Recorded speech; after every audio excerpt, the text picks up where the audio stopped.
Okay, this is episode 4 of the podcast, and we have a special guest, Caleb. You should introduce yourself. Hello, everyone. My name is Caleb. My YouTube channel is Caleb's Carnivore Quest, and I am a 16-year-old carnivore. I originally found this way of eating from a Michaela Peterson clip of her talking about how she just eats steak every day. So, yeah, that's who I am. Striploin, striploin, striploin. Yep. That's how I came across it, too, which is weird. So weird. Okay, now I can see. So what other than Michaela Peterson made you want to try the diet? And I already know the answer to this, but we got to tell everybody else. A few things, honestly. First off, my parents, they offered, actually. They were like, hey, after we come back from a trip to another state, you want to try it? And I was like, sure. We're going to try it for 30 days. We're going to see how it goes. I had actually tried it a couple of times in the past and I guess failed it. It was extremely hard. I did lion diet for like 3 days, and I literally just ate ribeyes for 3 days that I bought. And that was actually great. I ended up losing like 7 pounds of something, inflammation or whatever. And I wasn't bloated. And I was probably still 25, 30 pounds overweight, and I could actually see abs in the mirror. And I was like, oh, that's not normal. That's weird. I'm not the only person, because I'm like a good 40 pounds overweight. And I'm like, if I like actually like pose, like, you know how gym bros pose, like I have abs. I can see my rib cage. I know about all the gym bros. I like watching that stuff. Yeah, me too. Okay, so since we're young, there's not as many like motivations as far as like, oh, I've got arthritis, like to stick to it. So what's your main motivation? Just feeling mentally and emotionally stable.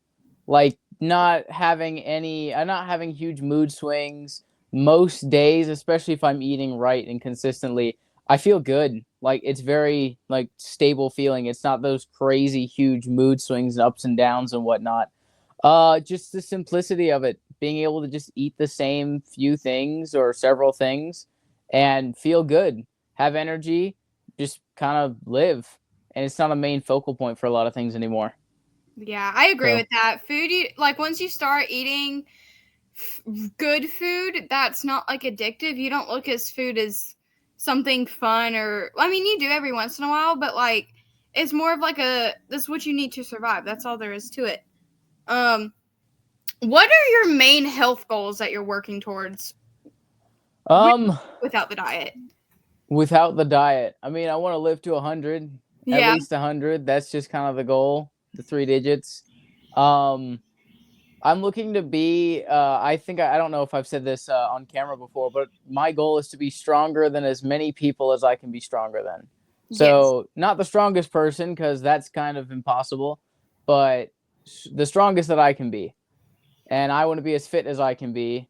And I want to be able to do as much as I can, because the last thing I want is to be, 60, 70, 80 years old and be like, wow, I wish I actually did something when I was able to do something. So that's one of my main things. And just being able to do things. Like, I don't like looking at something and be like, oh, I can't do that because, I'm overweight, I'm, unhealthy, I'm not fit, I'm not strong enough. Because that's always discouraged me from doing lots of things. But that's kind of going away now. Yeah, me too. I'm not as like ambitious as I used to be as like far as like socially, but definitely I'm more willing to like try stuff. So like I've started playing golf and I've done more horse stuff than I used to. It's been a lot easier. Well, it helps when you can like walk 5 and 6 miles without like being, your knees are not hurting and your ankles aren't hurting and you're not out of breath. Like that is the main motivation, because if you're going outside, like when I used to play volleyball, like I used to be so tired after games. I feel like now if I would, I'd be fine. Okay. Do you see yourself staying carnivore long term, like forever? I don't know, actually. I'm not quite sure. As long as it goes well, probably. But I am going to try fruit in the future. Like, I've kind of just determined that.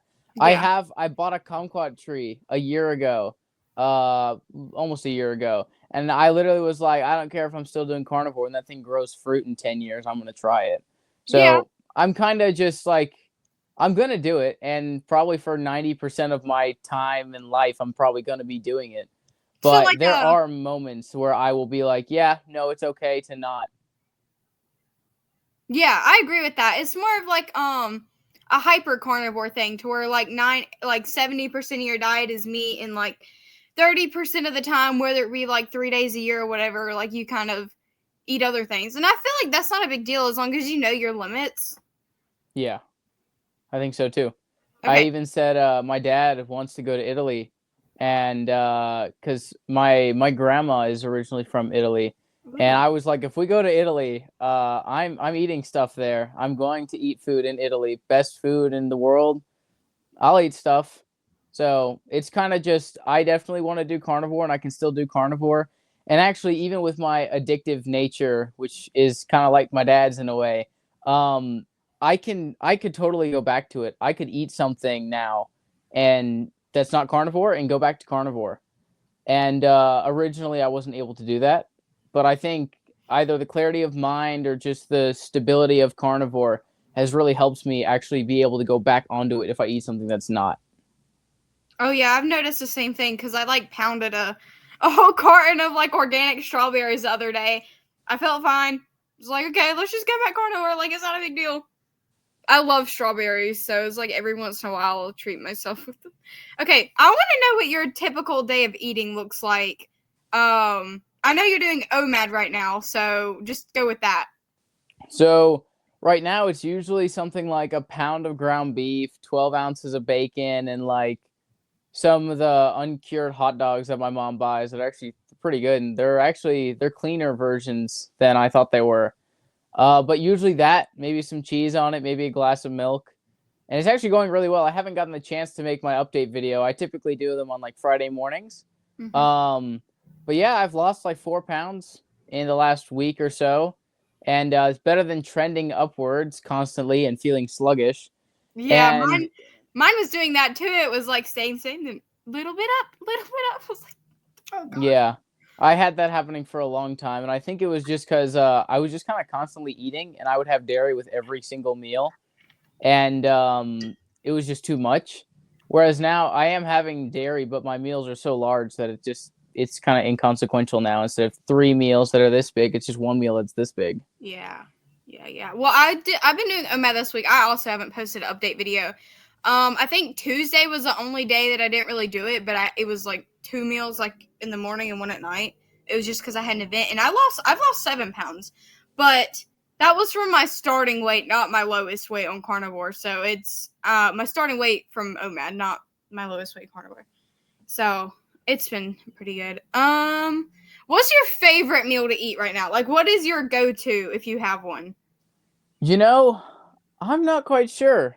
I've had a lot of good things, honestly, and most of the meals that I have, I enjoy quite a bit. Mhm. So I don't know if I have a go-to meal, but it would probably be something involving bacon. Mine too. Because bacon is just like the ultimate carnivore food right now for me. So it'd probably be something to do with bacon. My mom made this cheeseburger soup a while back, and that was extremely good. Was And it Courtney Luna's? I think it was. I love that And stuff. yeah, that was really good. That's probably a top 3 favorite carnivore meal right there for me. And so other than that, I don't know, something with bacon and cheeseburger soup probably. I feel like the soup has like the texture of like potato soup, and I think that's why I like it so much. Okay, do you track your food at all? Not usually, but there will be times where I'm like, this looks like a lot of food. What's in it? And I'll Yeah. just kind of like look up the macros and stuff. Like, oh, I just ate 3 pounds of 75-25 ground beef. I wonder what I just ate. And I'll look that up and be like, wow, that was a ton of food I just ate right there. Yeah. Um, so yeah, sometimes like the carnivore bar video I made, I looked up all the macros for that and figured out how much roughly is in each one. But yeah, not usually, but if I'm particularly curious, I will. Hmm. So, do you ever like notice a difference if you don't drink enough water? I'm not sure, honestly. I don't know if there's a difference if I don't drink enough water. Water is almost like I just mindlessly drink water. Like, I'll drink a certain amount of water in the day, and if, at the end of the day, if someone's like, "Hey, how much water did you drink?" I'm like, "I drank water." It's like it doesn't even register. I just drink it. Do you use electrolytes? I did for a little while. I actually have all the stuff to make my own. I have like a year's worth of stuff to have my own. And I did for a while and it was okay. It was fine. I think I felt a minor difference, but it wasn't like some major like the cramping I've been having, which I haven't, but if I had cramping at night, that went away or something. I never had any of that. Overall, I think carnivore has been a really simple transition for me compared to some people because a lot of people are like, you got to get your sleep right, you got to drink the right amount of water, you have to time your meals, you have to take electrolytes, and you're going to be cramping and sore. And I didn't have any of that. I kind of just got onto it. And I think that's because I did really, really low carb, like sub 10 carbs a day for, I don't know, 4 or 5 months a couple years ago. I dropped like 40, 50 pounds in like 4 or 5 months. That's insane. And yeah, and I got super weak. I was extremely weak after that. I was by the end of it, I weighed 177 pounds and could do like 5 or 6 push-ups. So how tall are you? I'm 5'6". I'm like that tall. I am a small person. So like what? Okay, I'm not saying that I don't really care. I just want to, as curiosity, what is your height to weight, right? What should it be? For me, I've been pretty strong my whole life. And my legs are particularly muscular in compared to the rest of me because I've been walking around at like 250 pounds for a while, 240 pounds. And I would still be active. Like I would still play tag with people. I'd be able to run as fast as I could.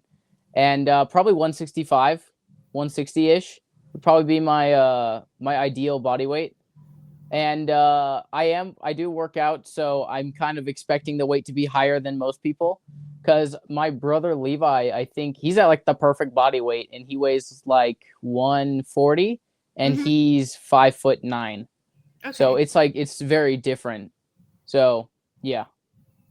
Yeah, if you're on carnivore or you're just eating like a very good high meat diet, your bone density is going to be denser than anybody else anyways, and I'm kind of with you on that. I feel like I don't look as much as I weigh in like anyway. Like I've always been told that. Like people were like I've had friends, and I'm not trying to come at them at all. I've had friends who were like weighed like 30, 20 pounds less than me or like the same height, and they're like 4 or 5 sizes bigger than me, and I'm like, what's going on here? And I've always been like super athletic, so I think it's a lot of like muscle too. Yeah, I think you can agree with that. Oh yeah, for sure. Like a pound of fat's like this big and a pound of muscle's like this big, so it's a huge difference. So I know you said carnivore was a pretty seamless transition, but what was one of the hardest things that you did experience? It was probably before I even transitioned to it, I pounded a pint of ice cream the day before, and I was like, I have to eat all of this because I'm never gonna eat this again type thing. Which I've done that every time I've started a diet. The day before I start, I will eat a ton of something. And I don't know why that didn't cause me issues later on, like insane cravings or whatever. But I just didn't really experience a lot of cravings. But probably the whole realization of I'm never gonna eat this again type thing. Because usually when I do something, I'm all in or all out. And I was like, I'm gonna be all into carnivore, so I'm never gonna eat this again, essentially. So that was kind of my mindset going into it. So that was kind of difficult. That was kind of strange and odd. Yeah. I noticed that when I went to, because I did Lion for like almost 50 days. And I noticed that when I did Lion, it was that I think it was more of like Lion was just not good for me. I was like missing something. But I would like cry being like, I can never eat eggs. Never eat eggs. Every time I'd see somebody in my family eat eggs, I'd start crying. It was awful. I'm so glad I quit. Okay.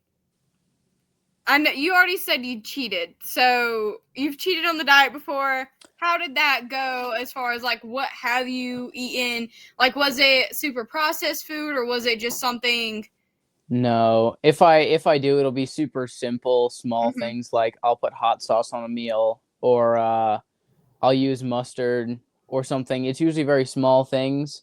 I think one time I ate something that I thought was fine, and then later it turned out it wasn't. I was like, "Oh, that's why it tasted so good." Don't remember what it was, but I do remember that it happened. I've And done that. yeah.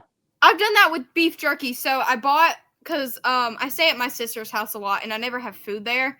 So I bought like a bunch of beef jerky. That way I could just stuff it in her pantry because it was buy one get one.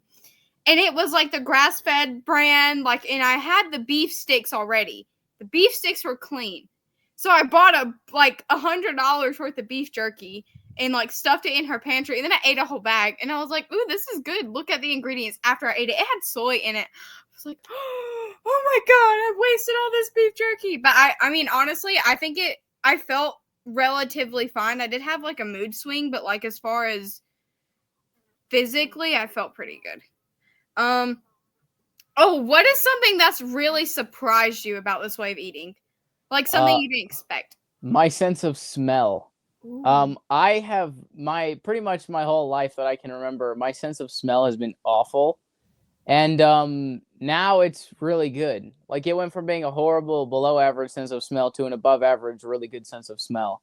And I did not expect that at all, but randomly I was just smelling things and I was like, "Ooh, what's that?" And then across the house someone would like, I don't know, "Oh, someone painted their nails 3 hours ago." And I came back home like my little sister painted her nails and I was like, "Oh, how did I smell that?" "Oh, that was 6 hours ago." Okay. Or like my mom will be making food and across the yard I'll be able to smell it and it'll be like toast. I'm like, oh, I had something not super fragrant or whatever.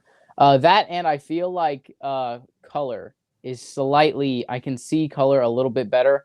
My younger brother James tells me I'm colorblind all the time. And I've never been tested for color blindness, so it very well might be true. I could be mildly colorblind. It doesn't affect me, I think. But that colors are looking a little more vibrant, especially if I don't have my glasses on, because I have a little. I bet you can't see through the camera. A little tint on my glasses for blue light blocking for screens and whatnot. Mine is too. Yeah, and color is different when I look through them, just slightly, but enough that I can notice. So yeah, color and smell. I think okay, so I didn't even realize this till you just noticed it, but I've also been noticing that my sense of smell is better, and it's not really something that I thought had anything to do with carnivore, but now since you said that, it probably does.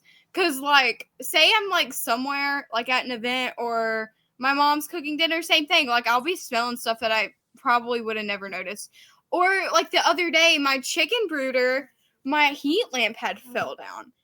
It had just fallen down. I was like, what does that smell? Like it was so faint. I was like, what does it smell? So I walked over there and my heat lamp had fell like on the edge of the brooder and it started to burn it. And I could like smell it. I'm so glad I smelled that. But yeah, I could smell it. It was so weird. And I think so just thinking while you were speaking, I wonder if that just goes back to like back when we were like hunter gatherers, like we had better sense of smells that way we could smell like fruit or like people who I've heard, I don't know if this is really true, but I could see it being true that if you just live in the wilderness and hunt your own meat, like you can smell an animal way before you can see it. So maybe it like eating a proper diet like brings us back to that like sense of hunter gatherer. What, I don't know the right words, but I feel like you understand what I'm saying. I do for sure. And I've heard that too, like random hermit guys who are 60 years old living in the woods and they've been there for like 50 years and they can like smell the wolves miles away, stuff like that. I've definitely heard of that before and I believe it's true because it's almost like your body is doing what it needs to do. Like, oh, well, I have to rely on my sense of smell. Might as well up the sense of smell. It's I think it works the same way as building muscle. The reason Mm-hmm. muscle is built is because, well, the muscle was challenged and it was too weak to accomplish that last rep or whatever you're doing. So it has to adapt and it has to get stronger and it has to grow, just like I would assume your sense of smell. Just a thought. Yeah. So I was thinking like maybe the two of us could like come together and like make a guide on how to do carnivore for teens. But I feel like neither of us would really have, other than just like we wouldn't have anything good to like advise other teens because both of us are homeschooled. So this is true. It's like the whole like experience of like being in school and having to deal with that. Like I'd have no idea how to help somebody with that. I could probably, but when you're not in, like, I've been in school and I've been out of school, and I did do carnivore for like last 2 weeks of my 9th grade year, but I also never ate at school, so nobody thought it was weird when I wasn't eating, so it wasn't like a big deal. So I don't know, but do you do like a co-op? No, I don't do any of that. It's all from home, and the consistency of the school is very inconsistent. So like I'm pretty much graduated. Me too. I haven't done any schoolwork for like a month and a half, 2 months maybe, and I've just been doing other stuff. Like I might be getting a job pretty soon here. I work for my dad. A while back, I worked for one of my cousins. So like I'm kind of doing jobs now as opposed to school. So I'm kind of like moving into the next stage of life. Yeah. So, yeah. Do you ever feel like you're an adult? Like not like in the sense that say I were to hang around like a bunch of kids my age, like I don't think I would fit in like at all because I work 2 jobs. And I don't do anything like normal teenagery. Like I'm not interested in drugs. I'm not interested in partying. I'm really not interested in anything like that. So I feel like just the maturity level is like up here, and I'm like, wow, I'm 25. Yeah. I have felt like that since I was 10 years old. If you ever met my parents, you could ask them. They'd be like, yep, Caleb stopped hanging out with kids his age when he was like 10. Me too. I have been hanging out around adults for a long time now. Or long time, 6 years. Yeah. So my freshman year, I was only hanging out with the seniors. I left school at the same because the seniors didn't have to go their last period. I left my last period with the seniors. I ate lunch with the seniors. I shared classes with the seniors. So and that was from my 7th grade year to freshman. It was the same group of kids. So they were seniors my freshman year. So I'd always hung out with kids like 4 or 5 years older than me. And I always, like, they never really acted different around me. You know what I'm saying? Like, they never treated me like I was younger. And I guess it's just because my maturity level was, like, the same. Could be. For sure. So have you ever, like, had to bring food somewhere and, like, people look at you weird?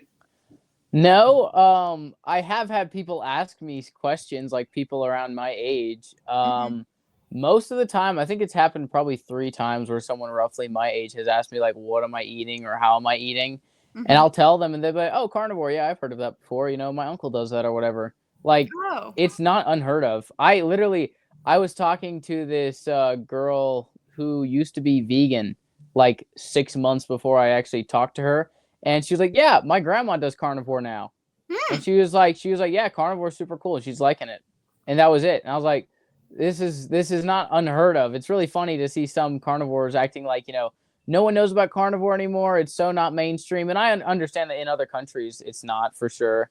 But like in America with the internet nowadays and people like Steak and Butter Gal going viral for every YouTube Shorts or Instagram post that she makes, it's kind of becoming a thing and people know about it, including all the people who don't like it. Like all the people who hate the carnivore diet, they still know it exists. It's not like it's unheard of.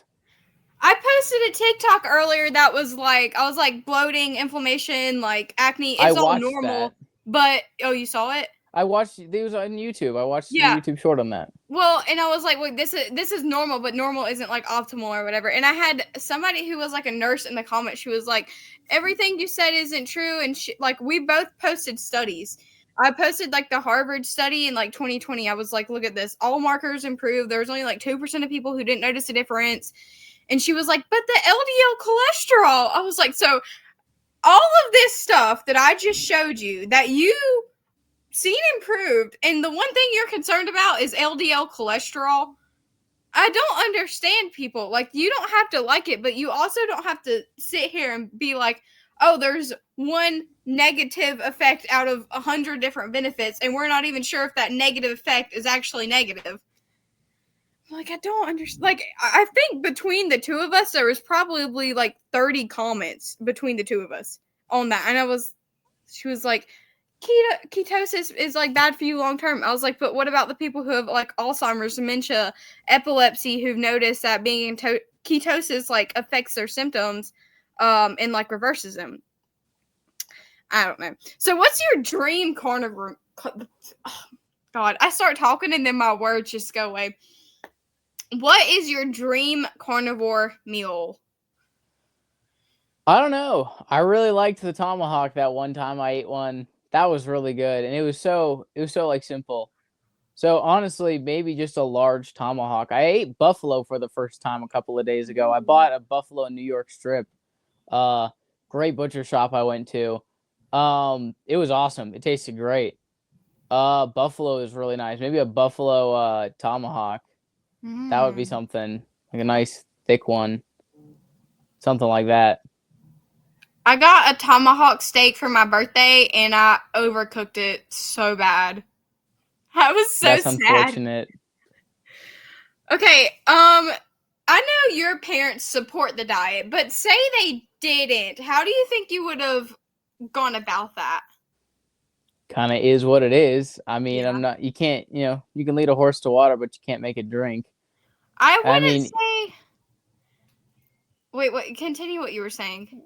I would prefer to be kind and just kind of just if they say anything that is outwardly false, I would correct them on it.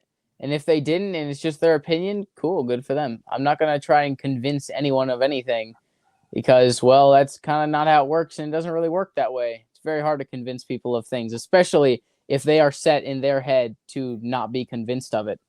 Mm-hmm. So it's kind of, not going to beat a dead horse. So I live with my grandparents and my dad.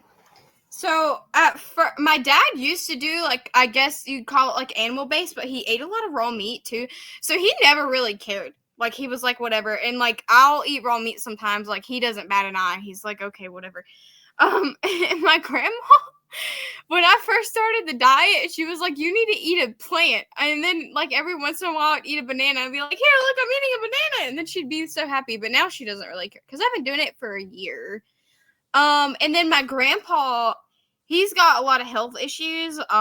He's got like a gout and like type 2 diabetes and like all of like the average standard American diet stuff. And he did keto a while back before he had a surgery, and he improved a lot. You could see that he was like mentally better and all this stuff. And then I guess like somewhere down the line, he just gave up. Even though he lost like 50 pounds, I think, like a lot of weight, and he seems so happy. And now he's gotten off of it, and I don't even think he realizes that I'm doing the carnivore diet. He'll make like food and be like, "Here, you want some?" I'm like, I can't eat that. It's funny. Who's your favorite influencer for the diet? Ooh, I'm not sure. Probably Dr. Anthony Chafee. I quite enjoy his content. It's very straightforward. It's very factual. It's a step away from like typical influencer clickbait, entertainment, crazy camera angles, insane editing. It's just like, here are the facts, these are the stories, this is what's happening. And I really appreciate that. Not that the other stuff is bad or anything, but I actually really enjoy his stuff. So probably Dr. Anthony Chafee. His voice just puts me to sleep. Like, he's just so like monotone. It's very calm. Yeah, he's so calm. I'm like, I can't watch his videos. Like, I can watch the clips, but his 20-minute videos, I'm like asleep by the end of it. I can't do it. So say there was like another 15, 16 teenager carnivore, and they wanted advice. What advice would you give them? It really depends on what they want, because it's almost like going to someone and saying, how do I drive a car? or what's the best car to drive? Like, well, where do I start? What do you want? What are you looking for? What do you need help with? So my first question to them would be, or my first answer would be a question. It would be, well, what exactly are you looking for advice on? Mm-hmm. And the whole just how to start thing, I would go back to the whole figure out what you like. What meats, specifically ruminant animals like beef or lamb, do you like? Because those are staples in a carnivore diet. That's pretty much primarily where all of your nutrients are going to come from. Make sure you're eating high enough fat, maybe for the first week or so. Track how much fat and protein you're eating. Mm-hmm. Make sure it's an adequate amount. Eat when you're hungry, stop when you're full. And don't do too much crazy stuff. If it works, it works. Keep going. You don't need to do insane, weird things like I'm doing, like 30 days no dairy when I was doing fine. I'm just doing these simply because I like to try stuff. And I could totally cruise on carnivore for the next 6 months to a year and essentially stay the same weight or slowly drop weight and be fine. And I'd be okay with that. But I kind of want to try new things just to try them and kind of show the internet or that who is watching, what happens. What happened to me, a young person? Was it detrimental? Was it horrible? Did I completely fall off the wagon? How easy or hard was it? And things like that. Yeah, I agree with that. That's why, well, I did lion more for just like further healing on my autoimmune like stuff, and it worked. But it didn't work as well as I expected it to. And actually, after I stopped lion, was when I noticed improvement. So it was I honestly don't know what happened there. Maybe I just had like a gut issue, and like the lion like cleared it up, and just I was fine. So what's your favorite meat? Is it like beef, lamb, pork? Buffalo's pretty good. Oh I yeah, had buffalo recently, and I I think I'm haven't gonna tried go it yet. hunting in a few months, up in northern Idaho somewhere, and I'm gonna go hunting. And I don't know what we're gonna hunt, but I'm ready to try that and try new meats and stuff. Rabbit's really good too. I haven't had rabbit since being on carnivore, but I had rabbit a while back, and it was really good. It tastes like chicken if chicken tasted good, so it's good I've stuff. heard that rabbits are easier to farm than chickens. I've Oh got yeah, both, for but they're sure. not meat animals. So I. Yeah. My brother's got rabbits. They're not meat animals either. They're just there. So have you tried organ meats? And like, if you have, what's your opinion? If you haven't, still, what's your opinion? So I've had beef liver before, or at least I attempted to have beef liver. I kind of just choked it up and it just tastes like eating blood. I'm not a fan of eating blood. It's really hard to do liver for me. Hmm. And I personally don't eat any organ meats on carnivore, and it hasn't been affecting me negatively. So I might try again later, but right now organ meats are just gross Hmm. to me. Supposedly, and I wouldn't know because I haven't tried either. Organ meats, liver, especially liver, if it's good quality, is supposed to taste kind of sweet. But also if you think it's repulsive after you've tried it, either it's because liver is where your body processes all the toxins. So either it's like full of toxins or your body just doesn't need the extra vitamins and stuff. Um, but I kind of like all that like primal, like raw meat, drinking blood, raw milk. Like I like all that stuff. Have I tried it for a couple days? But it's hard to do when you don't have like access to like fresh stuff. Like fresh meat probably tastes better raw than like stuff you buy in the grocery store. So I gave up on that. Yeah, I'm fine with raw milk. Raw milk is great. I love raw milk. I I don't know about can't. raw meat though. I almost ate raw beef one time because I was like, oh, this just smells good. I decided not to ultimately, but I was like, it didn't smell bad. So, which usually I'd be repulsed by the smell of raw meat. Hmm. Yeah, I guess it just depends on the quality. I need to really do like more like actual like taste testing, because I haven't really like distinctively been like, let's try like better quality meat. Maybe see what that tastes like. But I do eat a lot of raw bone marrow, which I just don't like the texture of it, but it's not like repulsive. So like the texture, if you cook it, it's like really jello-y, and I hate it. And if it's like bad quality, it's like really grainy. But if it's good quality bone marrow, it's like really smooth and creamy. So it just I really have seen that it depends on the quality, as far as bone marrow goes, and I bet it's probably with everything else. So what's your favorite way to cook a steak? Like grill it, pan sear it, put in the air fryer? I like the grill for sure. I'm partial to fire. But yeah, usually on the grill and cook it medium rare to rare-ish, and just get a nice sear on it. And usually I'll just put salt. Like Me that'll too. be it. But yeah, that's how I like my steaks. And I don't have a charcoal grill, but eventually I want to get a charcoal grill and compare that to a regular gas grill, see if there's actually a difference. Because I hear some people say there's literally no difference, but then a lot of people are like, those people are crazy, don't listen to them. There's an insane difference. I'm like, I'll just have to try it for myself sometime. So a charcoal grill, it depends on what kind you use, because there's some where you can like put the like kind of like a smoker where you can put like the flavored wood pellets in there, and that you will notice a big difference with. But just like as far as like a charcoal grill goes, if you don't really love that smoky flavor, then it's not going to make that much of a difference to you. And I don't have a charcoal grill, but my horse trainer slash boss, she does the diet too, and she has a charcoal grill, a smoker, a big Blackstone, like all. She's got like 10 different grills. So I've tried different stuff. I really, you notice the most difference in like the smoker if you're using different kind of like wood pellets. So I would get a smoker combined with a charcoal grill. You can buy those too. Those are expensive. So, Yeah. and right now I am not as rich as Elon Musk, so not So yet.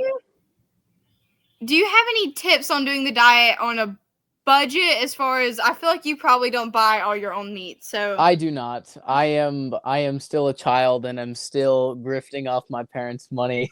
So I'm still eating a lot of what they buy. I do buy my own stuff like the buffalo steaks. I My mom has a KitchenAid, and you can buy, and if you have a KitchenAid, you can buy an attachment, a meat grinder attachment for like $40, and I have it. I'm actually gonna make ground beef for another video sometime. I don't know when I'm gonna do that. Whenever I have the money to afford the meat for it, and that's what I'm gonna do for that. But that would be one way to save. I did the math, and it ends up being like $3-4 a pound if you make it out of like chuck and brisket that you buy in bulk at like chef stores and stuff. It ends up being way cheaper than buying it for like better quality and better tasting stuff. I was able to get 10 pounds of beef fat, 5 pounds of beef fat trimmings for $10. So that's a really good price, and they tasted sometimes really you can good get it too. for free. I have heard about that. But the particular place I went to was charging, and I was like, cool. $10 for 5 pounds? That sounds like a deal to me. I've never bought straight beef fat. I wouldn't know. I like one of the horse guys I work with. He's got like his own little cattle farm, and I need to talk to him about buying meat. Just get meat from him. I'm sure it'd be more expensive, but if I could buy like a whole cow or like a quarter cow and just stick it in my freezer, that'd be nice. Okay, so I had this weird thing for a while to where I hated the taste of frozen meat. I hope I'm not the only person who has noticed a taste difference. Have you ever noticed a taste difference? I don't know. Pretty much all of the meat that I eat is frozen because my mom and dad buy like half cows and stuff. Mm-hmm. So most of it is already frozen. I've never compared them side by side like an identical steak, one frozen, one not. But that would be interesting. That would be an interesting thing to try. I would be quite surprised with myself if I tasted a difference between them. Personally though, no, I have not had any taste difference or anything between those two things. I'm like repulsed by frozen meat. I still can't, like, I can do it now sometimes, but like as far as like after I could do it on lion just because like I already was hating everything I was eating anyway, so it was like, what's the difference? But like before that, like I could, if I froze a steak and like thawed it out like a month or two later, I was like, this is the grossest steak in the world. And this happened like on so many occasions. I was like, I guess I just can't eat frozen meat. So I don't know. I'll have to try it again because I have eaten some frozen meat. But it wasn't beef. It was mostly beef that I noticed it with. So have you noticed any changes in your skin and hair? I'm not sure. My skin has been so flip-floppy. I don't even know what it looks like right now. Probably can't see anything. But usually I have these big rashes on my inner elbows. And it goes on and off all the time on carnivore. Like sometimes it's completely gone. Other times it's like really awful and bleeding and raised and I can barely move my arms. And before carnivore, it had the same thing. I would have flare-ups and it would be whatever and it would come and go. So it hasn't really changed that much. I've been learning to swim recently and going in chlorine pools, so it's really made that die down a lot because chlorine's been nuking my my skin rashes and stuff. Oh, chlorine's been making it better? Yeah, which is strange because my dad was saying he was like, I hope your rash doesn't like get inflamed. And then when we came back, he was like, your rash actually looks better for some reason. And then he was like, okay, well, chlorine tends to kind of just kill everything, so it probably is killing something on that. Same thing with like I have a scab on my forearm because I burnt myself for like the 6th time, and the scab completely disintegrated off, and I was like, oh wow, that was nuts. So yeah, it's kind of hard to say how my skin is doing. My hair though, my mom tells me in person, because if you see it in person, you can see how red it is. My beard is like red. It's actually growing in a lot more than it used to. My hair feels better. It doesn't feel like it doesn't look thin or anything. I used to have a very dry scalp and stuff. That's not really an issue anymore. It hasn't been an issue for a while. But I feel like my hair grows nicely, better than it used to. But yeah, other than that, not a ton, but I certainly haven't had any extra skin issues, and I definitely have not had any hair issues. So I've got psoriasis, and it's mostly gone away, but like you can see my like finger, how it's like scaly. And that's psoriasis? I might have psoriasis then. Well, it's gone away now for like the most part. But yeah, it's always on my ring finger for some weird reason. But yeah, like my finger's like scaly, and it was up my arm, and it was on my thumb right here. I had other patches, but it was mostly just this hand. Yeah, but the skin looks so much different. But it like cleared up for the most part, but environmental factors will actually make it flare up. So the diet definitely helps keep it at bay like 90% of the time. But there's also like the other 10% of the time where like something outside like sets it off. So yours just could be like environmental. Could be. I'm not sure. That's why I keep doing weird experiments and trying weird things. So how's your sleep been on carnivore? It depends on if I let my sleep be good. If I actually go to bed on time and not get 4 hours of sleep, it's usually really good. Like if I have just a consistent bedtime and consistent wake up time, my sleep is usually like perfect. I actually have this thing to track sleep with, and usually my sleep is pretty good if I actually go to bed on time. If I don't, I can mess it up pretty bad. Like I think this morning I got a sleep score of like 40%. I was like, oh, that sucks. But I got like 5 hours of sleep when I went to bed at 12:30, so kind of can blame myself for that one. But usually if I go to bed at like 10:30 to 11 and I wake up at like 7 to 8, it's like 85% plus, and then it tracks my recovery and stuff, and my recovery will be like 90% plus. So usually good numbers. Also, it tracks my heart rate and my resting heart rate and all of that stuff. And for all the people who think cholesterol is killing your heart, all of my heart trackers are way above average, oddly enough. My resting heart rate is like 48 or 49 beats per minute, which is like close to that of an athlete. which is strange because I would not think that's what my resting heart rate would be. My heart rate variability, I'm not even 100% sure what that one is. The higher the score, the better. It's like 130 to 140. And that's also like 30 points above average. So my sleep is pretty good if I let it be good. And my heart's doing great. My recovery is doing good. I'm feeling super strong on carnivore, which is great. Usually, even the days when I don't feel great, I'm usually still able to perform, like in the gym and stuff. Like a week ago, I squatted 200 pounds, and that's the most I've ever squatted before. And I was like, oh, that's awesome. I wasn't even feeling like fantastic that day, and I still hit a 20-pound PR. And I was like, cool. Okay, so you saying that made me want to check. So, mine is 48, my resting. And, like, my average, if I'm, like, walking around, like, doing stuff is 68. And then my maximum when I'm, like, actually doing something is 112. Oh, I don't wow. know how I figure out the variability. I don't know. Oh, mine is a HRV. I don't know what that means. I'm pretty sure it's just how consistent your heart rate is during sleep. I believe that's what it is.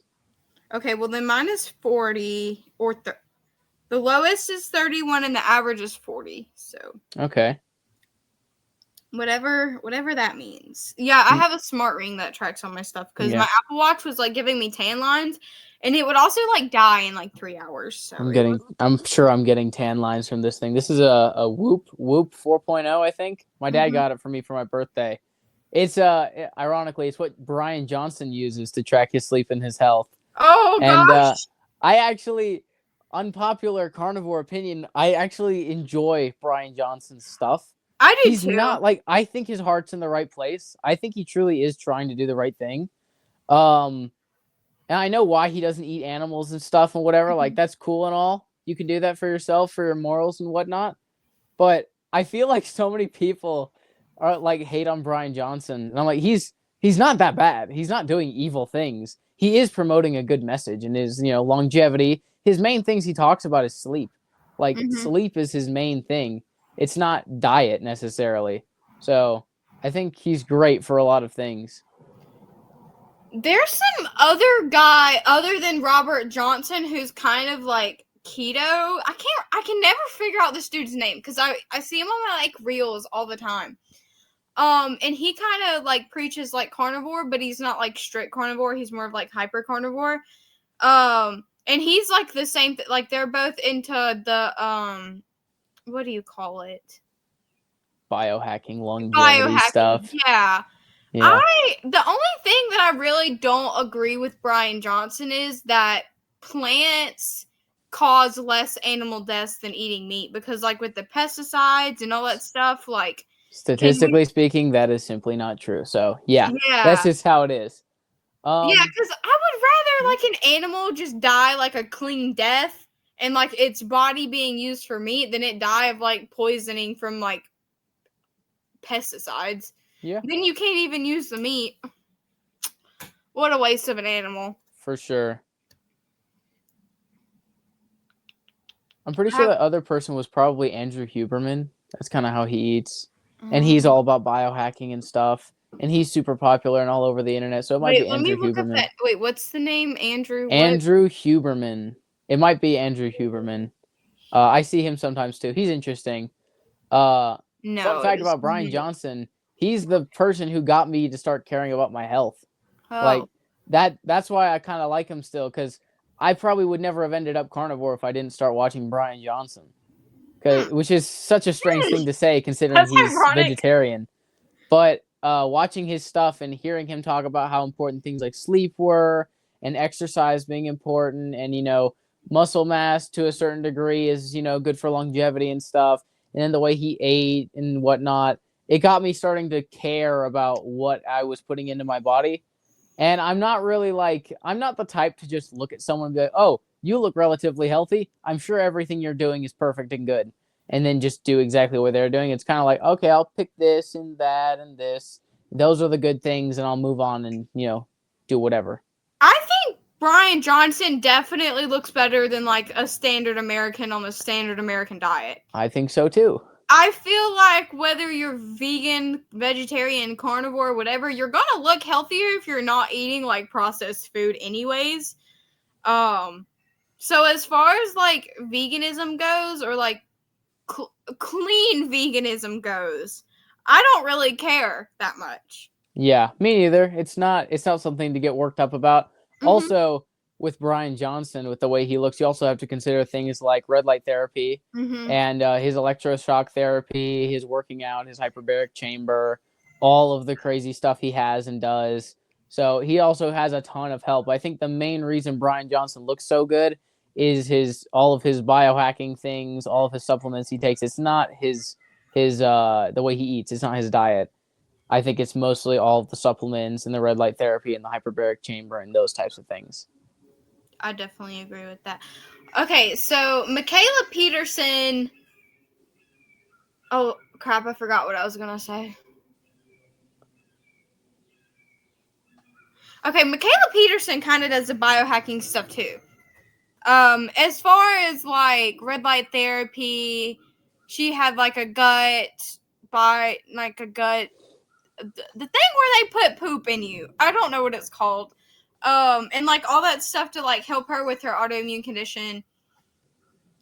I feel like biohacking is kind of controversial in the carnivore group because some people are like totally with it, and then like those people who are like, no, let's live like our ancestors and like get our feet in the dirt. Yeah. Kind of getting your feet in the dirt is biohacking. Yeah. Grounding is biohacking. So exactly, it's just a new name. Mm-hmm. It's like all the new slang that all the kids are making. It's just a new word for something. That's all it is. It's not a completely new concept. They're all still normal things. No, I don't really know what to talk about now. Ice baths are good. Ice baths have been helpful. I don't really know. I've never other than just like laying in the sun and like grounding, I really haven't done anything as far as like biohacking goes. Biohacking is interesting for sure. I would be considered a biohacker, I'm sure, by some people's standards. It's cool.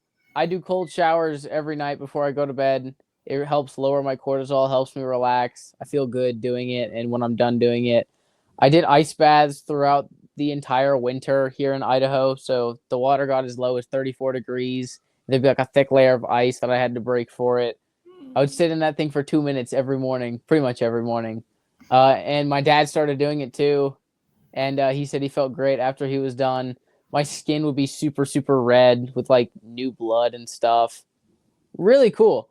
They're great things. I think ice baths are extremely helpful for me mentally. I don't think I could ever do an ice bath. I am so like cold like all the time. I came from the desert. I literally came from somewhere that didn't get cold. And I went from doing that I went from being in 110 degree weather in the middle of the desert to 34 degree ice baths. So it's definitely doable. Also, every person who's never taken an ice bath says they don't think they could ever do ice baths. It's really funny, but pretty much everyone who's never done it says they don't think they could ever do it. I don't think because like I live in South Carolina, so it's like cold in the winter, and then it's like hot and humid in the summer. So I wouldn't say that I've never done like an ice bath type thing with like cold water, because I've definitely gotten in like pools when it was like 20 degrees outside.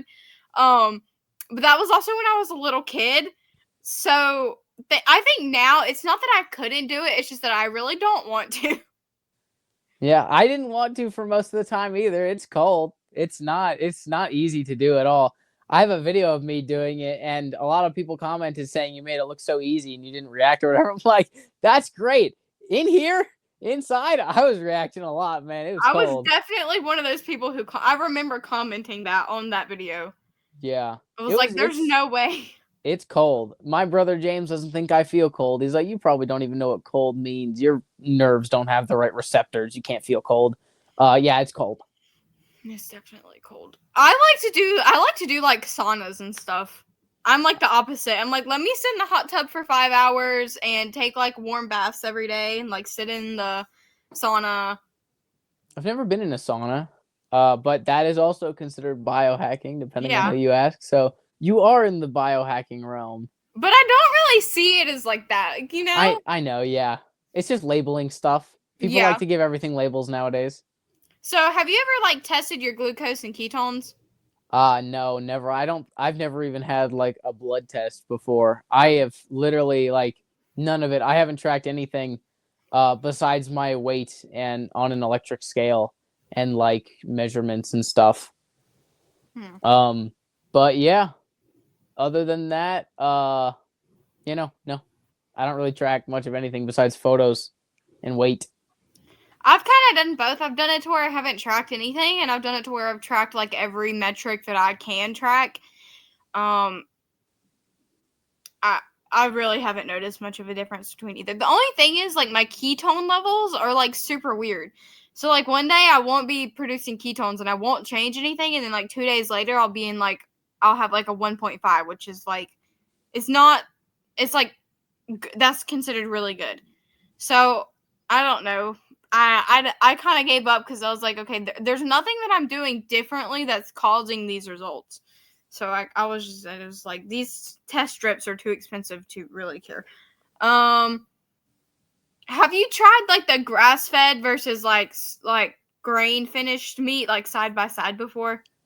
I think I have tried them side by side before. Pretty much a lot of the stuff my mom used to buy, all the ground beef we buy is grass fed.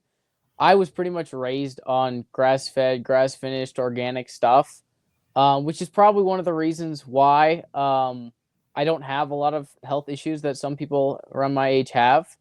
So I was raised on that kind of food, and yeah, I definitely taste the difference. I prefer grain fed steaks over I prefer grain fed ground beef. I prefer grass fed steaks.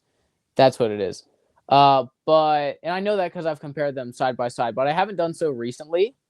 I'm usually just kind of getting what I get and buying what I can afford and eating what my family can afford.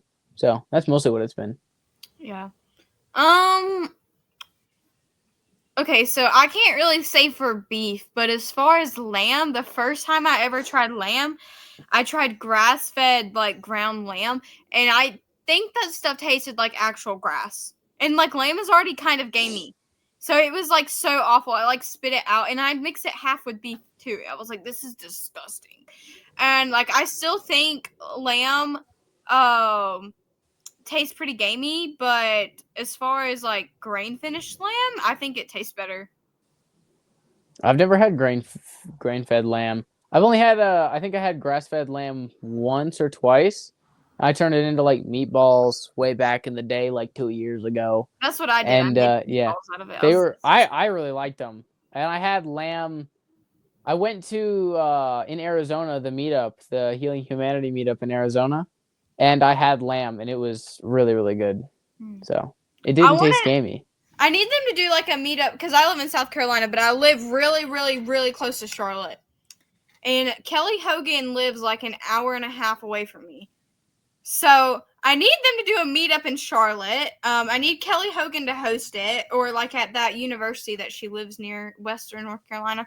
So that we can do a meetup over there, and me and my horse trainer can go together because they're all like I have to take like a plane trip to go.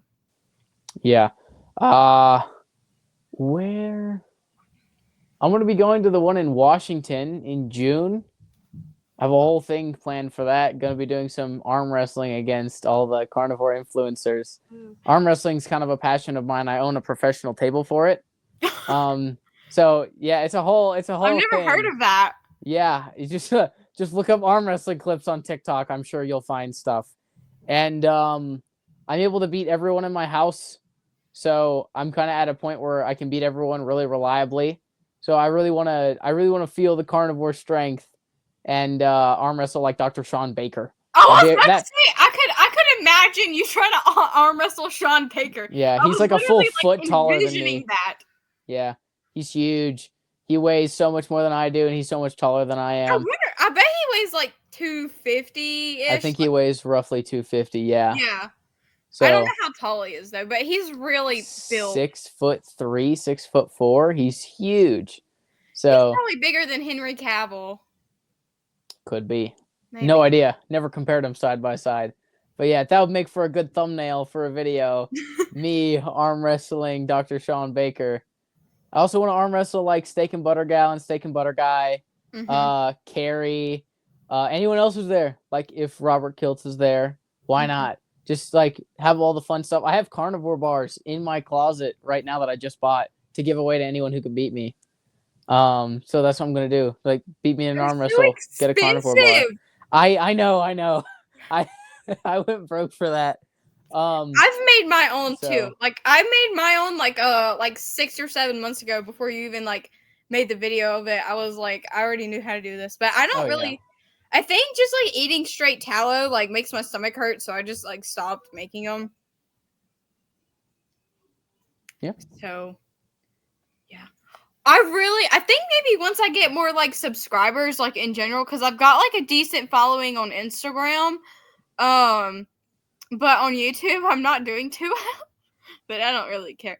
Maybe I can like go to a meetup. I just don't have the funds right now to like buy a plane ticket and like go. Especially since I don't have like the funds to buy other people plane tickets to go with me, and there's no way I'm going by myself. Understandable for sure. I mean, I'm gonna be going to the meetup with my mom, and then what is it? Hack Your Health in Florida later this year. I'm going with my dad. I'm gonna be flying. Ooh, so. I may go to Hack Your Health. That's not too far. That's like 9 hours. If you do go to that, you probably want to get your tickets real soon because those things get expensive. I hate that you have to buy tickets for these events, but they gotta make money. What it is. So, yeah. So you definitely would agree with me on this. You think this way of eating just makes you more disciplined, like all around? I think so. I definitely think so.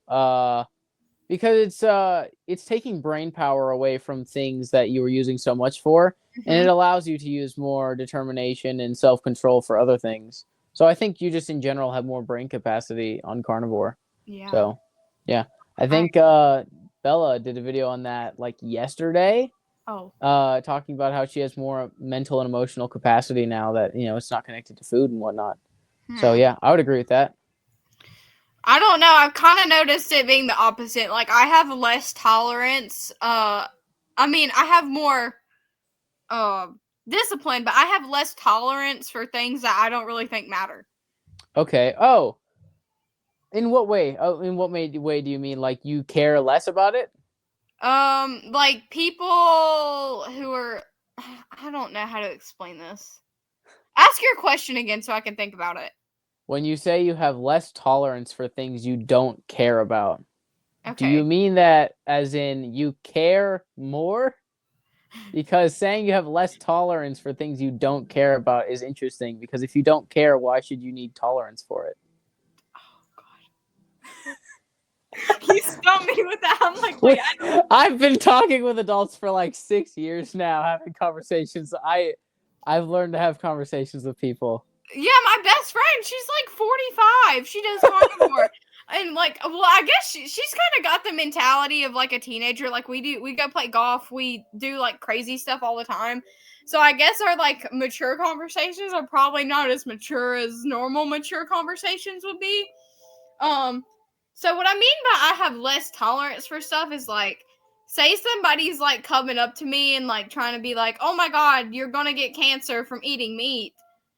I'll tell them how I feel. I'll state the facts. I'll argue with them for like a good 20, 30 minutes. Then I'll be like, whatever, go away. I don't want to deal with you. That's funny. I almost find it entertaining. Yeah. Because for myself, I'm more entertained and like, I'm literally like this talking to them. Because, and I know that it makes them upset to see the other person happy, especially when they come like barraging you with all these things. But usually I'm just whatever with them, and I'm almost flippant in a way where it's just like, I don't really mind. You can say what you want to say. I'll respond to any of your questions, but beyond that, I have no emotion in this conversation. I'm just kind of telling you what it is and moving on, because at the end of the day, it doesn't matter to me what you think.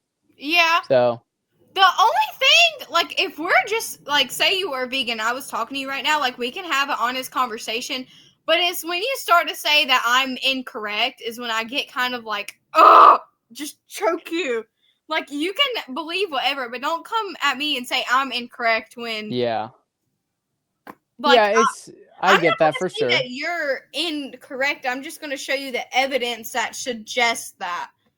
Because obviously I wasn't the one who made these studies. I don't know that much. Yeah, I get that for sure. It's understandable. Yeah. I really don't know what I mean by what I said, but it makes sense in my brain, but I don't know how to explain it to where other people could like understand what I mean by that. I understand what you're saying. I think the way you might want to say it is you have less tolerance for accusations of things that are factual. Like when someone comes to you saying, you're going to get heart disease because you're eating beef, that is factually incorrect. And you have less tolerance for people who are factually incorrect, accusing you of being wrong for, their factual mistakes.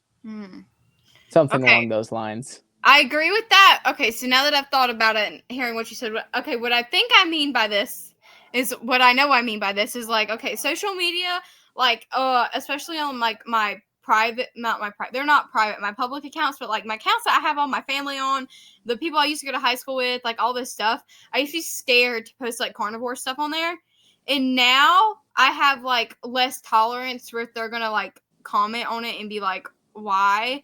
Or like this kind of stuff, or like I don't really care if they judge me for it, but I used to. Yeah. So what I mean by I have less tolerance is that if they say it, it doesn't bother me as much. Okay. Yeah, that makes sense. So maybe tolerance isn't the word. True, yeah. Recently someone commented on one of my videos and was like, calories in, calories out. That's all it is, little bro. And I sent him a video through the comments of how calories work and how they were invented and what they're used for. And they're used for like steam engines. And a calorie is a representation of energy for a steam engine, and how that's not representative of how the human body works. And then he literally just his response comment was he Google searched how calories work, copy and pasted, and sent it. And I was like, well, even this, since he didn't read it, he just copy pasted and sent. It didn't prove his point necessarily, because it literally said that the calories that came from the fats and proteins is what was giving us energy. I was like, okay, so it literally means the fats and proteins were giving us energy, not the calories. Calories was just a representation of that, an arbitrary number. Yeah. So yeah, and then he left. Okay, so I lost like 12, 15 pounds like doing calorie deficit, but mind you, this is when I started like right after that, it was when I was doing like all the drinking soy milk and eating like flax seeds and like chia seeds and like all those power foods, whatever you want to call them. Superfoods. That's when that's like right after a couple months of doing that is when I started to get autoimmune. So I'm like, okay, calories in, calories out, whatever. If you're going to do that, at least eat it on foods that aren't going to try and kill you. Yeah, I agree. And technically, calories in, calories out does work. I have done it myself. It does work. I just feel terrible. Yeah. And beyond losing fat and muscle, it doesn't do anything else. It's not healing you. It's not reversing any diseases. It's not healing your skin, making your hair better. It's not improving your sense of smell, making you get sick less often, giving you more energy. It's just, you're just losing weight. That's all you're doing, which I have done calorie deficits lots of times. And yeah, sometimes it was as major as like 1,200 calories a day. And other times it was like, 1,800, 2,000 calories a day. And both times I didn't like it and didn't last too long. So I feel like when I was doing a calorie deficit, I did better diet-wise than I have been on carnivore. And I mean this in a way as like I was better at sticking to it. And I don't know why. Well, actually, maybe I shouldn't say that. Maybe I'm forgetting all the bad parts about it because I did binge a lot. So I would eat like 800 calories and like binge. So nope, that's a lie. So there was a point where it was good for like a while. Like I'd eat like 1,700 calories, 1,600 calories, do good. And then there were points where I'd like really try and like hammer in. And then that's when everything got screwed up. As far as like disordered eating wise. So I kind of have to, when I say stuff, I tend to not just think about the whole picture in like one specific moment. I have to stop doing that. It is what it is. Yeah. For me, I would eat like 500 calories for my first meal, and I would save the rest and eat something like ice cream later. And I would literally I'd be like, oh, I can eat, most of this pint of ice cream because it fits in my calories. Yeah, and, that's how I was. The moment was great. Eating, like, good food. Yeah.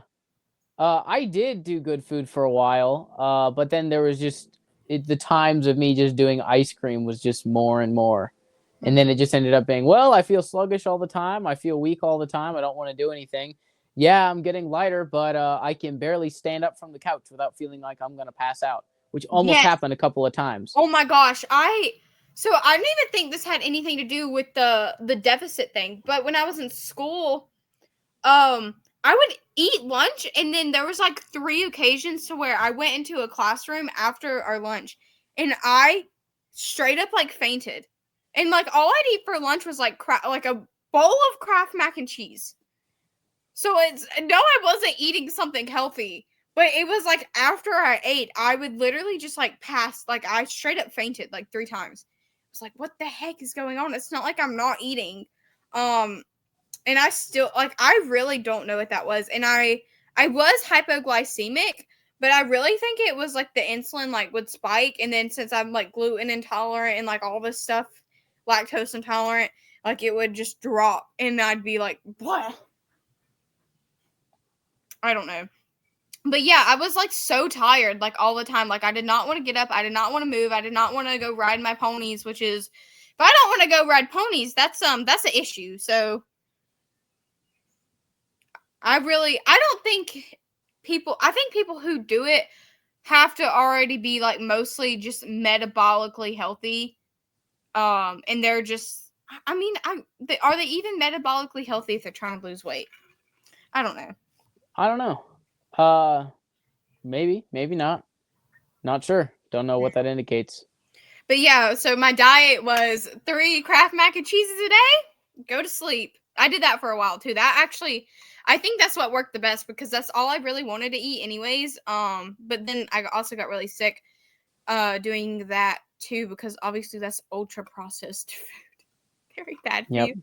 Sure and is. Then I would eat like very high carbohydrate meals. So I'd be like 3. This is the best. If I were to cheat on my diet or like go back animal based, because I did that for a while too, and that actually worked really good. I felt way better. I just wasn't losing weight, which is like I don't care. If I ever needed to go like and do maintenance, and I wanted to add back in fruits, I probably would do it like in the summertime, and do it like organic, locally raised fruits. But I really don't see the whole point in doing fruits every day anyways. But this is so good. And I don't know why I'm telling you this because it's not like you're going to try it anyways.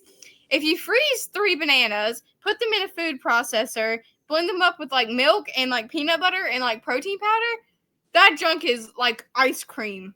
And maybe that's like healthier than like actual carton ice cream, not like homemade ice cream. Could be. I'm not gonna try it, not because I wouldn't eat that, but because I've hated bananas since I was like 7. So I used to hate bananas too. But it's probably because my family would buy like the greenest bananas in the world, and I don't like ripe bananas either. I only like green bananas. I don't know. It's weird, but I don't even eat. Like they would buy green bananas, but they can't like they would be like straight green. I like them when they're only a little bit green. I don't like them when they're ripe because I don't like super sugary foods either. Like I've never liked super sugary foods. Interesting. I've always hated ice cream. Over here pounding ice cream cartons before doing carnivore and stuff. I'm huge into sugar. That was my thing. Anything sugary was delicious. Actually, everything in general was delicious. So I've got like I think I've got a really bad sugar intolerance because if I eat like honey, even now, honey, like sugar, like anything super sweet, like my mouth starts to tingle. My throat hurts, my mouth starts to tingle. Kiwis, pineapples, do that to me as well. There's one other fruit that I can't remember. Um, yeah, I think I'm like allergic to certain forms of, because I use like sucralose every once in a while, which is like a sugar alcohol and like erythritol. Um, but they don't seem to bother me at all, so I don't really care. I seem to have the opposite issue. Anytime I would like buy a protein bar like a year ago or something, and I would eat one, which was like very like not very often at all, I would get a stomach ache, and I believe it's because of the sugar alcohols and whatnot. And anytime I would drink anything sugar free, which was also extremely rare, I've always looked at the sugar alcohols and stuff as like a too good to be true type thing, just for me. I'm like, I'm sure it's doing something crazy inside of my stomach, because it's it's not natural for it to taste so sweet and have no caloric impact in any way. And I also read somewhere that a couple of types of sugar alcohols kill like 50% of your gut bacteria. And I was like, dang, yeah, no thanks. Even if that's not true, I don't need it anyways. If most of the time I'll use stevia, like just like straight like nothing added stevia, but I kind of like if it's, I don't know how to explain it. Like sometimes sucralose is like easier to use because like if you use too much, it just tastes really sweet. If you use too much stevia, it is like disgusting. So, but it's not. I try not to use it a lot. So even if it does kill like my gut bacteria, I'm sure it'll repopulate before I use it again. Probably. But my horse trainer, so she's more of like ketovore, but she calls herself carnivore. I don't really care. She has a garden, so she'll eat like asparagus and like leafy stuff every once in a while, but it's not like at every meal. And she puts sucralose in her coffee every morning, and she's got psoriasis too. And she thinks that's what's causing her psoriasis, but she's too chicken to cut it out. That's funny. I'm pretty sure an animal or a creature that is described as a carnivore is an animal that eats at least 70% meat, I believe. Yeah. So that is what classifies as carnivore, I believe, Yeah, according to biology, I guess. I'll still eat like they have this thing, it's called like Rebel. You might actually really like this. I'd go try it. Rebel ice cream, or you can't do the sugar alcohols, never mind. I just choose not to. It's not like oh, I'll never eat that because of this. It's just like, I just choose not to. I don't need it. I don't feel the need to, so I just don't. So most of the time I make my own ice cream if I want it. With like egg yolks and cream. But if I don't have my little ice cream maker frozen, I'll go buy like Rebel ice cream, which is it's milk, cream, the yolks, and then it's got like some kind of root beet powder in it, like like glycerin. It depends on what flavor you get. And then there's like other stuff in there too, but it's all like clean ingredients.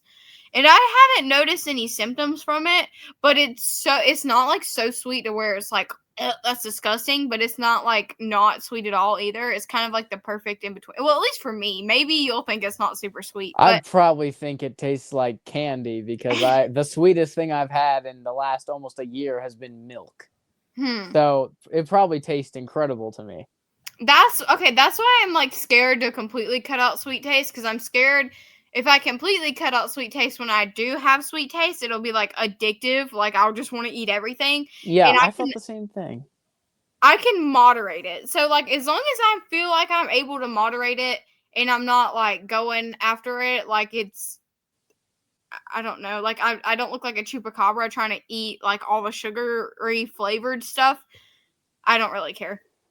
It doesn't give me issues, and I don't seem to be like over craving it. It's just if I feel like I want it. Maybe that is what craving is, but it's not like I want it every day, so maybe I'm just making excuses for my addiction. Which I definitely am doing that with coffee. I know I should probably cut it out, but I'm like, coffee. I had to cut out coffee. Coffee gave me anxiety. Every time I would drink it, I would get anxiety that day, carnivore or not. So I had to cut it out, and then that went away really fast, actually. And I would drink straight up black cold brew coffee over ice. Yeah. So yeah, I just like it. It just tastes good. I even like it now. Like I would go back to drinking it now if I could, but it bothers me. It gives me anxiety. So Okay, I just don't. coffee gives me like the weirdest feeling, and I still drink it. It makes my eyes feel tired, but the rest of my body is over here like blah, blah, blah, blah, blah, blah. Like it literally Interesting. makes my eyes tired. Like I don't know what it is. It's strange. Yeah, My but brother James gets tired drinking coffee. well, actually, before I was carnivore, okay, sorry, there was like a really weird car like driving down my road.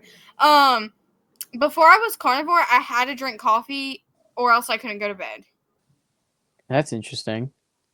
Now, if I drink coffee, I can't go to. If I drink coffee like after like 7, I really can't go to bed. My mom can't drink coffee after like 12 or she can't go to bed. Well, It's interesting. I've never had like trouble going to sleep per se. So I used to have a lot of trouble going to sleep. It used to take me coffee or no coffee like 2+ hours after I got in bed to go to sleep. That's majorly improved on carnivore. It takes me like 15 minutes, 20 minutes max. Then I'm asleep. that's it. It takes me like an hour to go to bed, which I don't see that as like bad because I get in bed at like 9. So Well, I get in bed at like 11:30, 12, so it's a little later. So I could probably sleep a little faster. Well, I also like to sit and like scroll on my phone for like an hour before I go to bed. So Yeah, I try not to do that because it really affects my sleep. So I try to do like no screens up until like an hour before I go to bed. So and then just like no screens for the last hour. It helps me like relax, especially for the eyes, for the stimulus of blue light and stuff. So well, yeah. I've got like all my devices on like the blue light timer to where it like turns. Actually, I have the blue light as much as it'll turn off turned off like all the time. And then I wear my glasses. But it's either that or I turn on my lights, which seem to make it like so I can look at my phone and be fine because I have it in dark mode and then I have the blue light thing turned off. If I turn my light on and like sit down and read, I won't sleep as well as if I were to just be on my phone. So Okay, I think it's interesting. like just a light, like the abundance of light that bothers me. Yeah. I don't know. Maybe I'm just weird. Maybe it's all in my head. Everyone's weird. Everything's in everyone's head. I really don't have any more questions for you unless you have things you just want to share or have things to ask me. No, I think this was a pretty good conversation. I think it went Yeah. really well. Yeah. You're I wish you posted more like long form videos. I'd like to watch those. It's so hard to do that because I every time I get prepared to make one of those or think about making one of those, I'm like, is any of this information worth putting out there? Is this really helpful, or am I just like posting stuff to post it? Huh. Because if I post something, I want it to be quality. I want it to be either A, I'm updating people on what's going on with me, or B, it's actual information or like results of something. And it's not just, oh, I'm making a video on top 5 things you should do as a carnivore teenager. And then it's like the same thing all of the carnivore adults say. And the video gets, 100 views, and all 100 people that watched it have already seen everyone else's carnivore videos on it. It's like, was that even worth making? I spent all that time editing, recording, shooting it, saying the stuff, all for it to be like a mediocre video that everyone else has already made. Whereas if it's like you're recording your journey, you're doing updates, you're showing where you are, what you're doing, what you're trying, it is inherently unique because that is your personal journey. And it makes, to me, it makes it worth posting. So that's kind of my opinion on it. I guess my content is kind of like vlog style content to where I'm like, yeah, I don't know. I kind of do both. Like, I'll just like, cause I like to talk a lot, so I'll just be telling you like random information that like is probably totally irrelevant, but at least you learn something. Yeah. So I guess this is the end of the episode. If you're good with it, I am. Okay. I'd actually love to do this again sometime, but I'm trying not to repeat the same 5 people. Yeah, I Me. understand. So maybe it'll be in like a couple months or something. For sure. But I feel like in a couple months we'll both have something different to add. Probably. So I would think so. yeah. So until next time. Okay. Until next time. Okay, I'm gonna end the recording. Okay.